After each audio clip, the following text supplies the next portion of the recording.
A different aspect of gratitude has been a very powerful support for me, getting me through these, not just these past 2 months, this whole 2 years since Al's stroke. When I would become despondent and angry, just stopping and remembering the power of loving relationship. His stroke was just before our 50th anniversary. And we had been together a few years before we married. So, it's a lot of years. Obviously, it wasn't always pleasant. We had a share of arguments, misunderstandings, pleasure and pain. But gratitude for that opportunity to grow and learn together. Gratitude for the opportunity to love him and for him to love me. And I realized no matter what happened in the future, I could not lose that gift. It was a very powerful and ongoing gift. These 2 months with coronavirus, I've been sometimes going outside, sitting in my backyard, and just asking myself, or sometimes with tears rolling down my face because I was feeling so frustrated and helpless, and stopping and asking myself, in this moment, what do I have to be thankful for? And just sitting, not trying to think about it, just sitting. And sometimes seeing new buds on the maple tree, or something flying by, a bird or moth or whatever. New grass just starting to turn green. Blue sky, raindrops. Thank you, thank you. Coming back to a place where my heart truly could say thank you. And what I found is that when I reached that uncontracted place of thank you, it opened the chakras, it opened my whole energy system, it opened my heart to a sense of joy, of peace and equanimity with things as they are.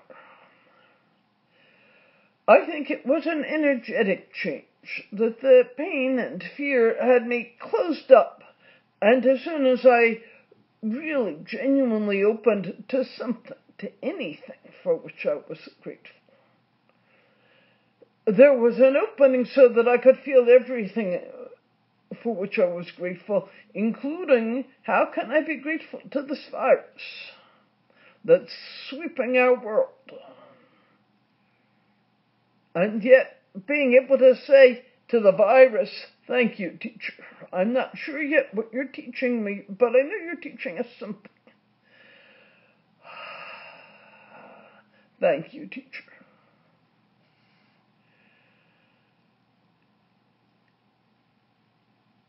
Gratitude and joy are not the same thing, but they're related.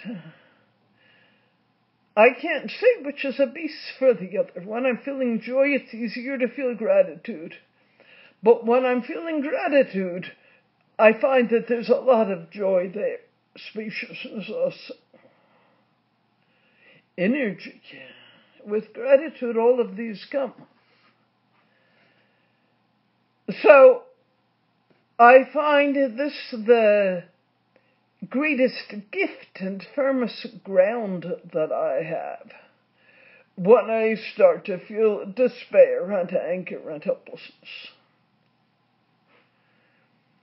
I noted the other day that I had gotten a letter saying that all that we were trying to get together for Hal for further care was falling through because he was going to be taken off Medicaid on May 1st.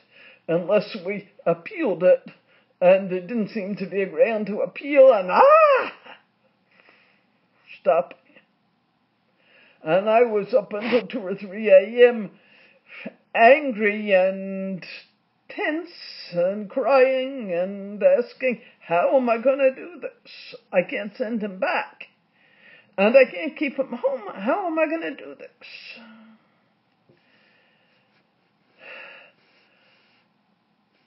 It was pretty cold that night, but the moon was out. Some stars were out. I went out and sat on my deck, and I did wrap in a warm coat, yes. And I did just what I've been saying. I looked up at the sky. I asked myself, what can I be thankful for? The beauty of the night. I just sat there.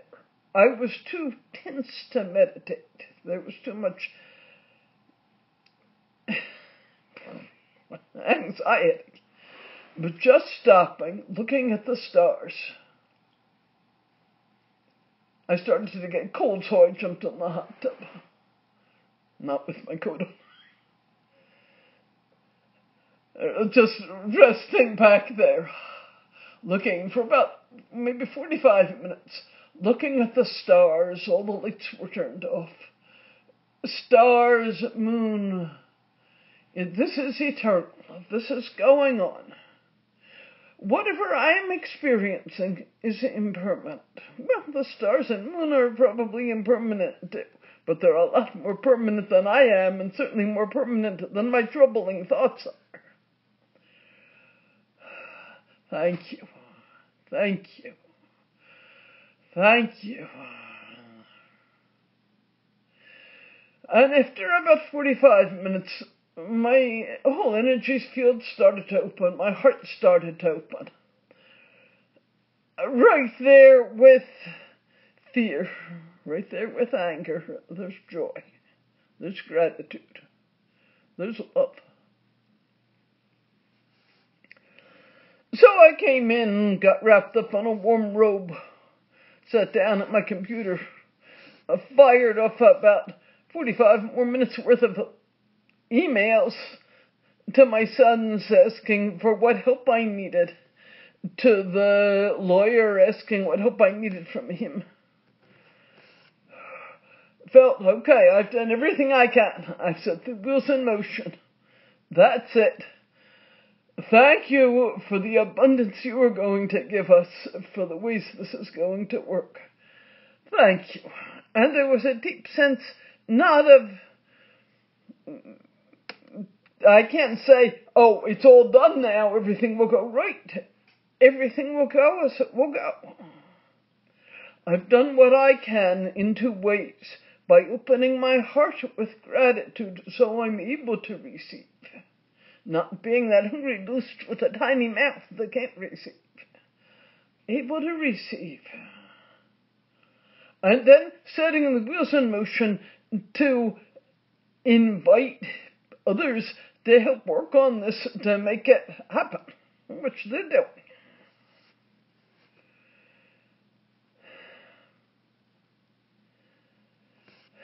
Thank you. But it's joy, it's gratitude, it's stillness, it's faith, verified faith. My needs will be met. A beautiful line that John shared with me way back when I had put aside my sculpture and teaching art, my previous means of livelihood. And I was asking, okay, Hal has a job, but it takes 2 of us and our incomes in order to support this family of 5. How am I going to do it? And I was contemplating the shift to living on a Dharma basis. How am I going to do it? And John reminded me, or shared with me, a quote. The Dharma takes care of those who take care of the Dharma. For me then, that was about livelihood, but it's also about, even much more about, receiving the Dharma as a precious gift and giving it back into the world.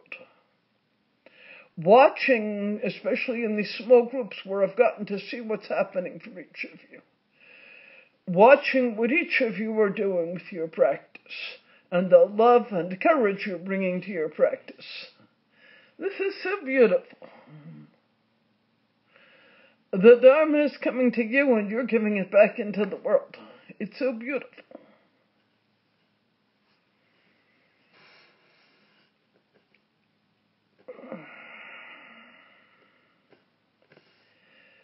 I think that's it. My blessings and love to you. I am Aaron. John and Barbara have really said it all. If you walk around holding on to anger, fear, living in contraction with anger, feeling nothing good will ever come to me or to the world, it probably won't. Or at least it will come to those elsewhere, not to the one who's like this.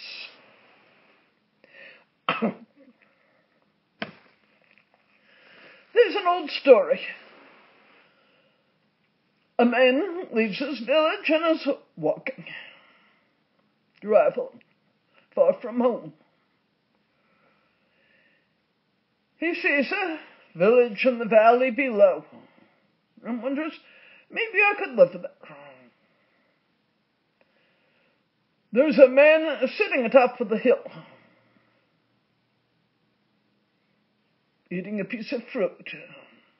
So he says to the man, those people down there in the valley, what are they like? The man asks him, you have come a long way, stranger. What were the people in your village like? Well, they were greedy and angry. They never appreciated me. They never appreciated each other. They were mean. The man put his fruit down and said, well, I think you'll find the people in this village very much the same.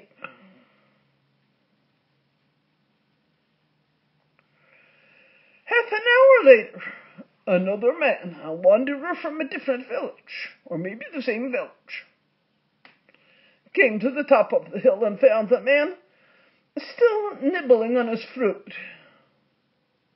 And he sat down beside him and said, I'm curious about the village down there. What are the people like? The man set his fruit aside and said, where you come from, what were the people like? They were generous and kind. They were so loving, they would go out of their way for you, always wanting to help. I loved them very much. The man said, I think you'll find the people in the village down there just the same. I knew you get this. If you are open to receiving love and giving love, there will always be a flow of joy and of love. If you are closed up and say everything is terrible, you keep it terrible. Locked into that mindset.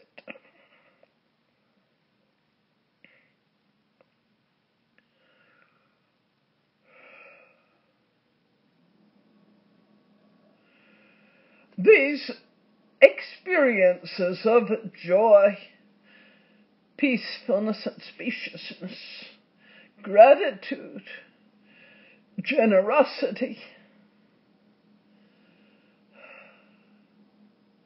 cherishing.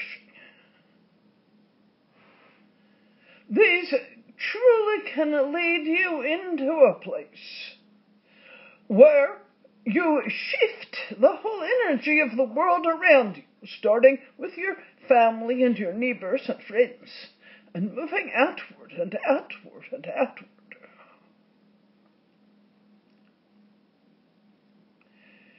Here I am munching on my fruit, and here you come and ask me, What is this world like, this earth? What has it been like for you so far? What are the qualities that you most deeply embrace and are putting out and receiving? Putting out and receiving. Gratitude for all that we have been given. I include myself, who lived many human lifetimes. And without those human lifetimes, I never would have found liberation. Would be perhaps some consciousness adrift, saying, what is it about? How do I grow and develop into a radiant being, capable of truly sharing love and wisdom in the world and in the universe? Thank you for the gifts of all of those sometimes very challenging lifetimes that brought me, Aaron, to awakening and to the ability to serve others and to share the Dharma in these ways. Thank you. And thank you for there being those of you who are ready and eager to hear the Dharma and to take it into your own lives and share it further out.